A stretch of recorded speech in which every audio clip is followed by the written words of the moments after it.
So the probability that they are not equal is 1 minus I from 1 to k probability of AI, and this is less than epsilon 2 minus u1 minus u2. So it was a very simple proof.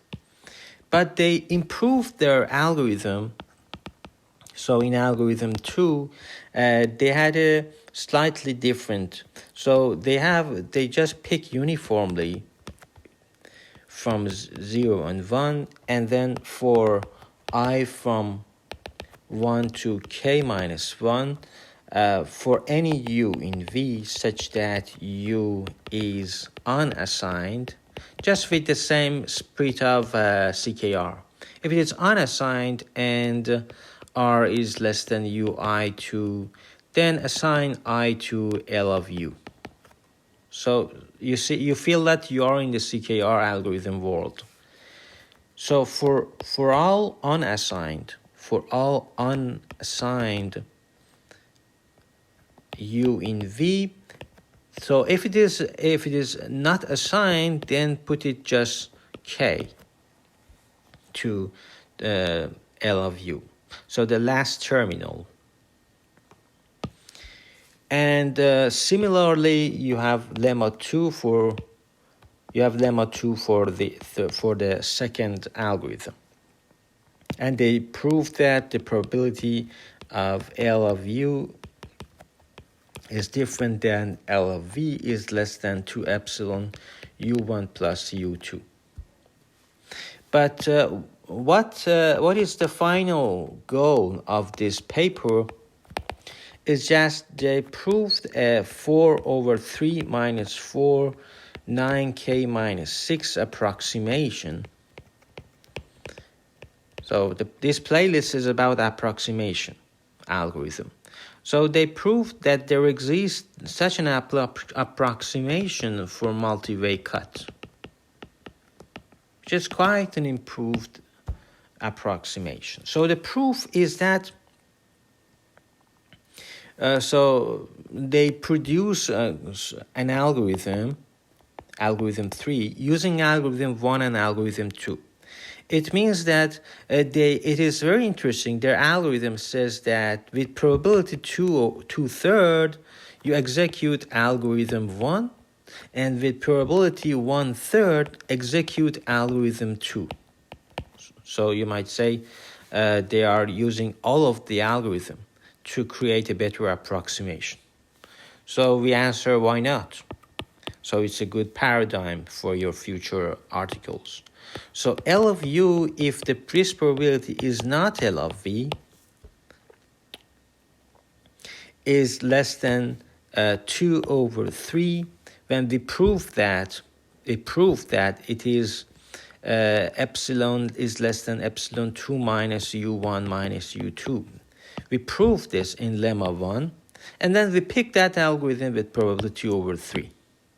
And similarly, with probability 1/3, we proved in lemma 2 that it is less than 2 epsilon U1 plus U2.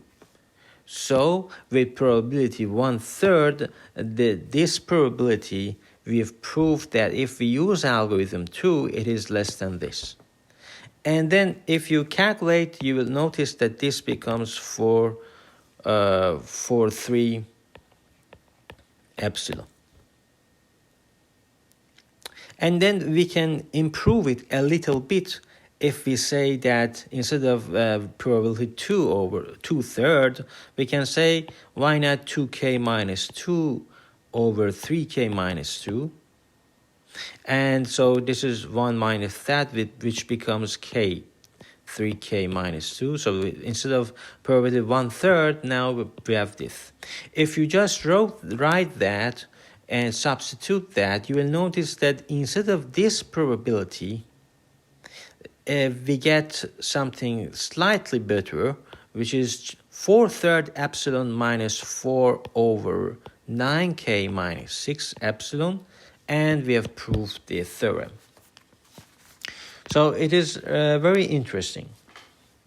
Now I want to talk about completely different things, but of course all of them are related to sum of squares, like unique game conjecture. So these things are fundamental: correlation clustering, unique games conjecture, sum of squares, because you will notice that you can formulate everything and unify all the problems, multi-way cut, ST cut, all of these problems into just single formulation.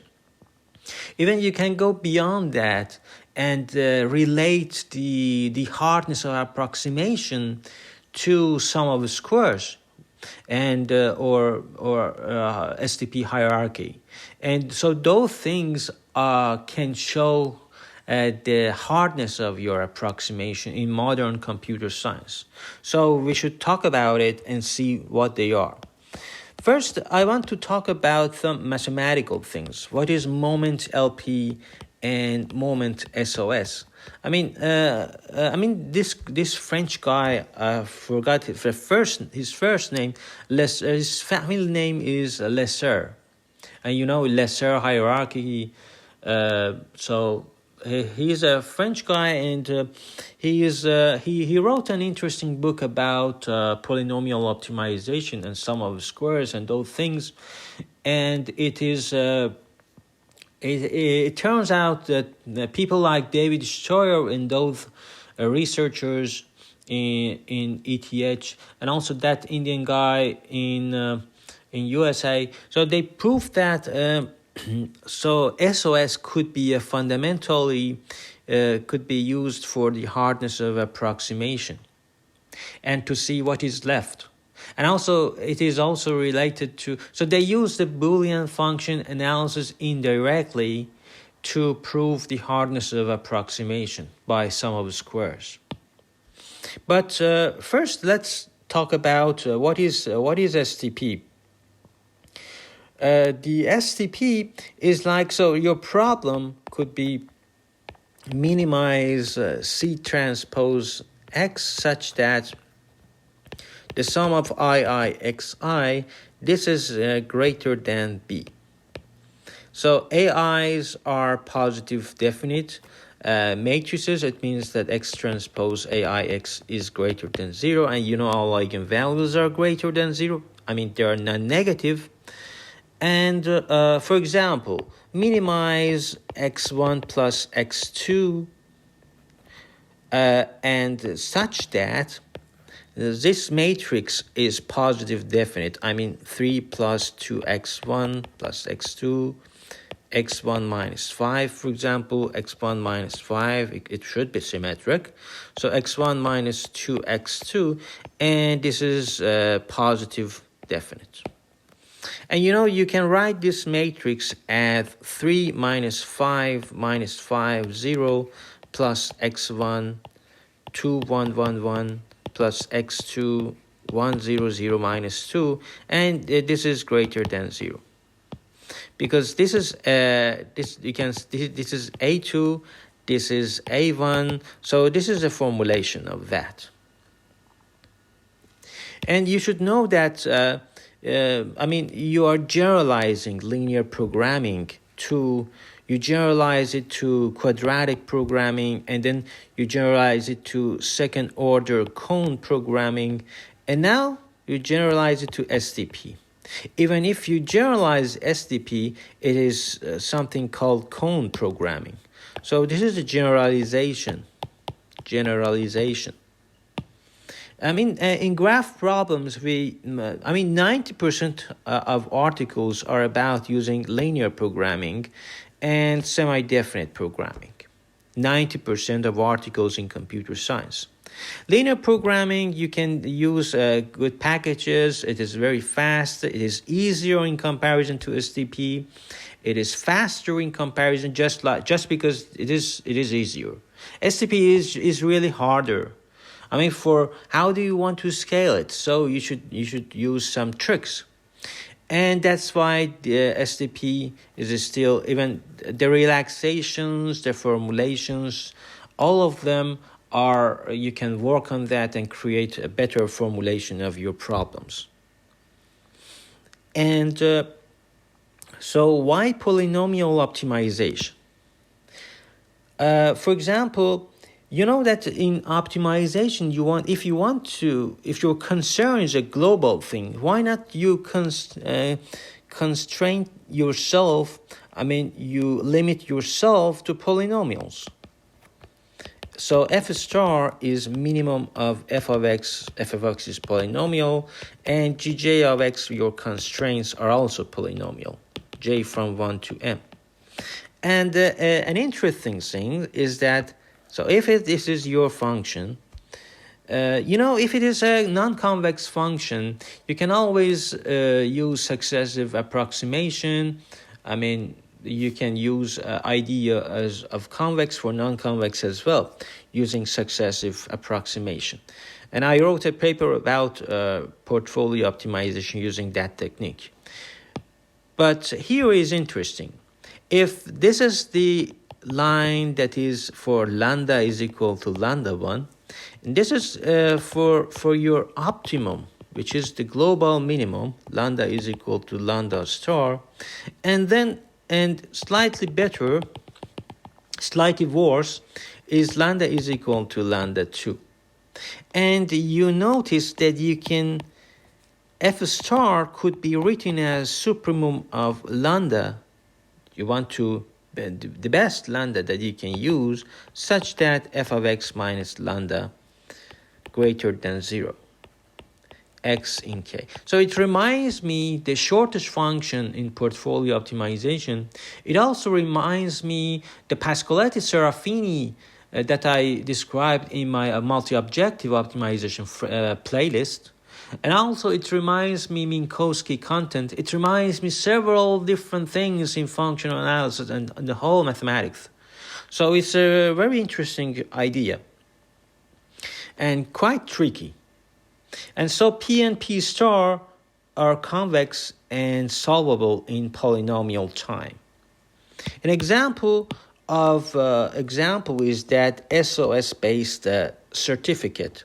So your K is just X such that your constraints are greater than 0 for J from 1 to M.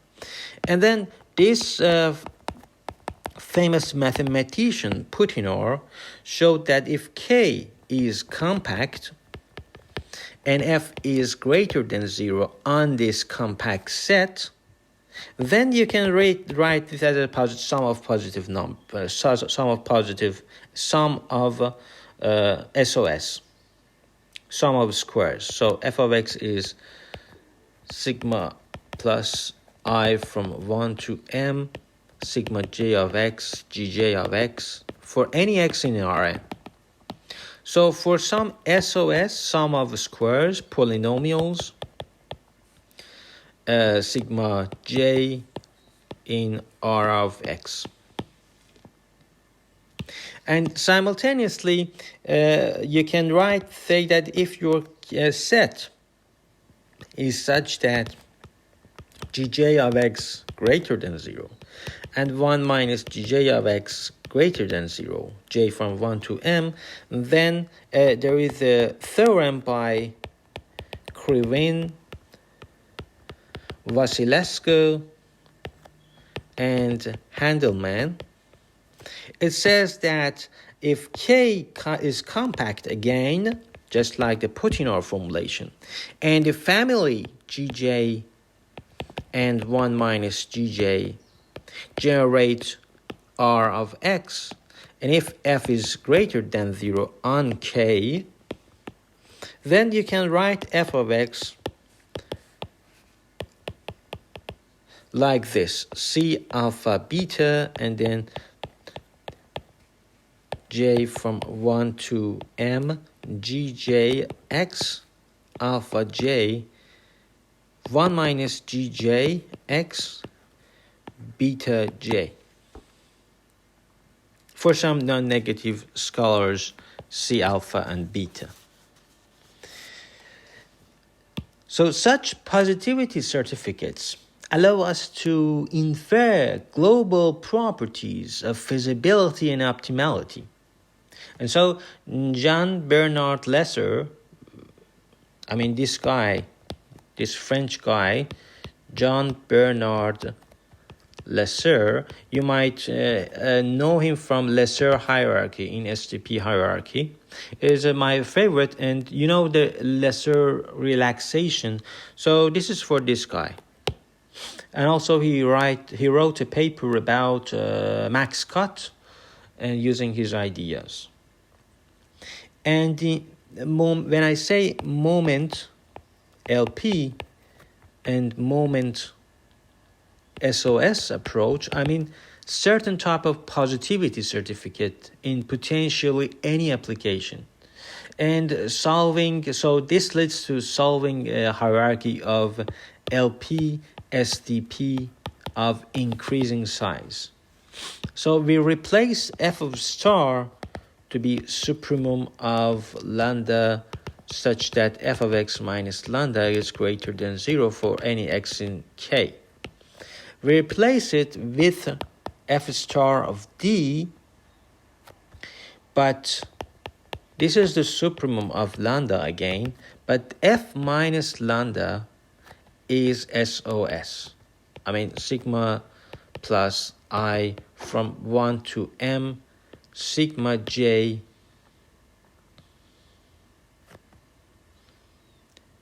gj, and the degree of this polynomial sigma j gj, and of course sigma j is SOS, this one is less than 2D. So we limit to 2D polynomials.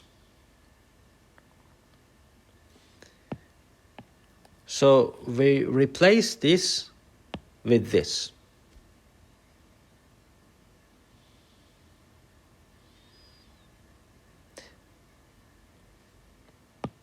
So the theorem, a theorem says that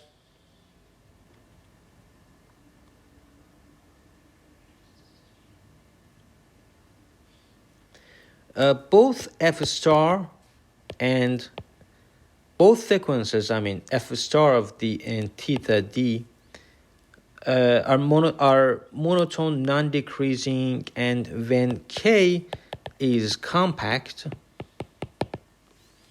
then f star, I mean the global minimum, is limit of f star of d when d goes to infinity. So it means that if you increase d, your degree, so you're very much relaxing everything until you get a very your original problem, which is f star. So it's like limit of theta d goes to infinity. So degree goes to infinity.